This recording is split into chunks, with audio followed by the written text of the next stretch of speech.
Hai, sahabat YT Artikel 2. Apa kabar kalian semua?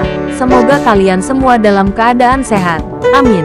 Sebelum melanjutkan ke ceritanya, jangan lupa tinggalkan like, komen, dan subscribe. Karena dengan like dan komentar kalian, yang semakin membuat admin semangat mengupload lanjutan ceritanya.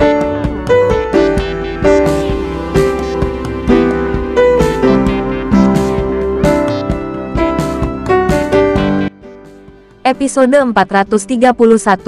Kisah Aditya, anak bos besar yang berpura-pura miskin. Aditya telah mengantisipasi situasi ini. Dia tidak terpengaruh dan berdiri di depan Ahmad, tidak membiarkan anak itu lewat. "Anak nakal, apa yang kamu lakukan?" Ahmad akhirnya berbicara, menatap Aditya dan bertanya. Meskipun Ahmad mencoba yang terbaik untuk menahan diri, tapi cahaya ganas di mata Ahmad tidak bisa ditahan. Dan itu semua dilihat oleh Aditya. Penampilan adalah cara terburuk untuk menipu siapapun. Aditya dapat menyimpulkan bahwa Ahmad ini pastilah orang yang berhati jahat. Apalagi mungkin ada kasus pembunuhan di tangan Ahmad. "Saya sepupu ipar Jessica." Aditya mencibir ringan dan berkata kepada Ahmad. Ekspresi Ahmad sedikit melembut. Dia berkata kepada Aditya, "Oh, ternyata itu adalah sepupu iparku. Minggir, aku akan membawa Jessica ke dalam mobil. Tidak baik jika aku melewatkan momen yang menguntungkan ini. Aku bilang sebelumnya, Jessica tidak bisa menikah. Ini denganmu." Aditya menatap Ahmad dan mencibir. Brengsek, pembuluh darah di dahi Ahmad pecah. Dan dia tidak bisa lagi menahan diri. "Aditya, apa yang kamu lakukan? Minggir." Dahlia dapat melihat dengan jelas dari samping. Dan dia berteriak kepada Aditya dengan keras. Aditya pura-pura tidak mendengar, karena dia berada di luar. Jadi Aditya juga memberi bantuan kepada Dahlia dan mengabaikannya.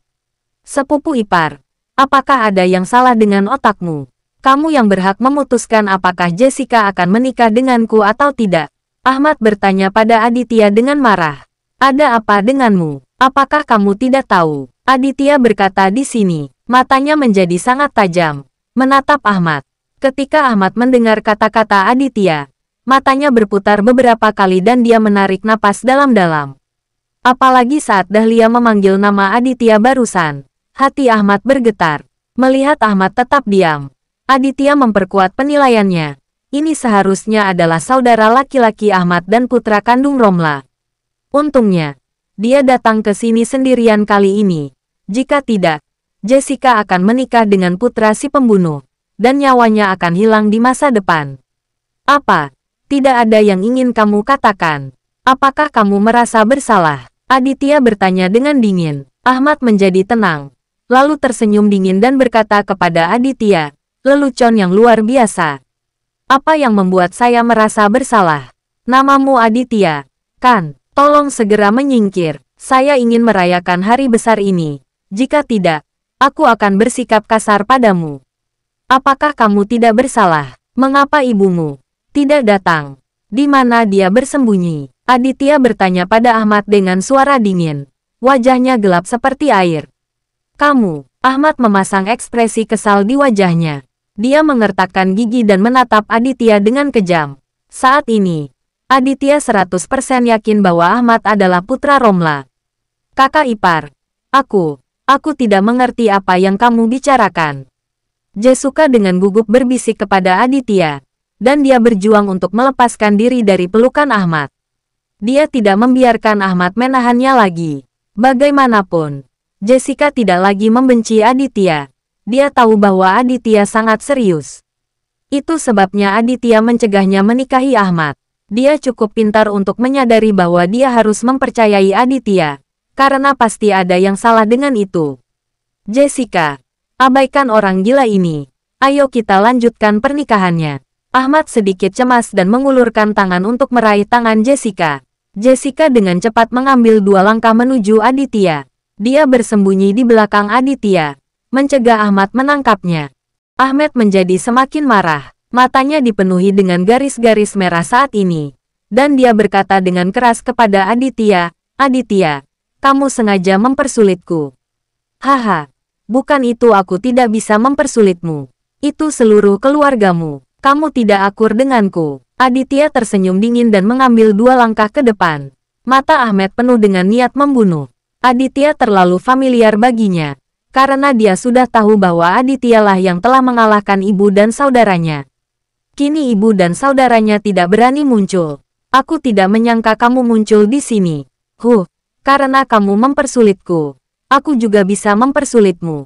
Setelah Ahmed mengatakan ini, dia tiba-tiba mengulurkan tangan ke punggung bawahnya dan mengeluarkan pistol. Ah, ya Tuhan! Kerumunan penonton berteriak. Siapa sangka pengantin pria benar-benar menodongkan pistol. Bagaimana seseorang bisa menikah dan tetap membawa senjata? Ahmed ini pasti bukan orang baik. Adegan ini membuat Li Mei sedikit takut.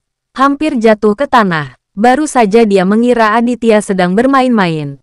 Dan dia cukup marah. Tapi sekarang, dia tahu itu luar biasa. Farah sudah lama tahu bahwa Aditya tidak akan main-main. Jadi dia pasti punya alasan untuk memperlakukan Ahmed seperti ini.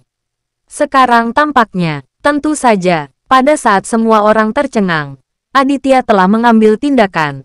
Tubuh Aditya bergerak cepat dan dia mencapai Ahmed. Dengan kecepatan kilat, dia meraih pergelangan tangan Ahmed yang memegang senjata dan mengangkat pergelangan tangannya dengan tajam. Ledakan, suara tembakan membuat telinga orang berdengung. Tiba-tiba, semua orang berteriak ngeri, membenci, dan mereka semua berlari keluar pintu. Celepuk, Jessica sangat ketakutan hingga dia terjatuh ke tanah. Bagaimana dia bisa melihat pemandangan seperti itu? Ketika Ahmed melihat pergelangan tangannya terjepit dan tembakannya tidak mengenai Aditya, dia menjadi sangat marah. Kamu bermarga Edward, kamu sedang mencari mati. Ahmed mengertakkan gigi dan berkata dengan keras, lalu mulai bersaing dengan Aditya. Belum lagi. Kekuatan Ahmed begitu kuat hingga ia hampir lepas dari tangan Aditya. Ketika Aditya melihat Ahmed masih berani melawan seperti ini, lututnya tiba-tiba mengenai perut Ahmed, ledakan. Ahmed mengerang dan segera membungkuk, merasakan sakit yang tak tertahankan di perut bagian bawahnya. Tangan Aditya mengerahkan kekuatan, dan Ahmed tiba-tiba merasa pergelangan tangannya akan patah. Dia tidak bisa memegang pistol di tangannya. Dan pistol itu jatuh ke tanah dengan bunyi dentang. Pada saat ini, Aditya menendang pistolnya ke sudut, dan kemudian memukul hidung Ahmed dengan meriam listrik lainnya. Ahmed menjerit kesakitan. Mimisannya tiba-tiba keluar. Dia merasa pangkal hidungnya hampir patah. Sakit sekali. Beraninya kamu menjadi begitu sombong hanya dalam 2 momen ini. Aditya berkata dengan dingin. Dan tiba-tiba mendorong Ahmed dengan keras, menyebabkan kakinya tersandung. Ada suara letupan. Ahmed jatuh ke tanah, dan Aditya menginjak dadanya, membuatnya tidak bisa bergerak. Aditya awalnya berpikir bahwa orang-orang yang mengikuti Ahmed akan bergegas untuk membantu, tetapi dia tidak pernah menyangka bahwa orang-orang itu semua bersembunyi di halaman villa, melihat dari kejauhan, dan tidak ada yang maju. Apakah orang-orang yang datang bersamamu ini benar-benar kerabat dan temanmu? Aditya menunjuk ke orang-orang di luar dan bertanya pada Ahmed dengan dingin. Kaulah yang lumpuh, Aditya. Kamu sudah mati. Bersambung.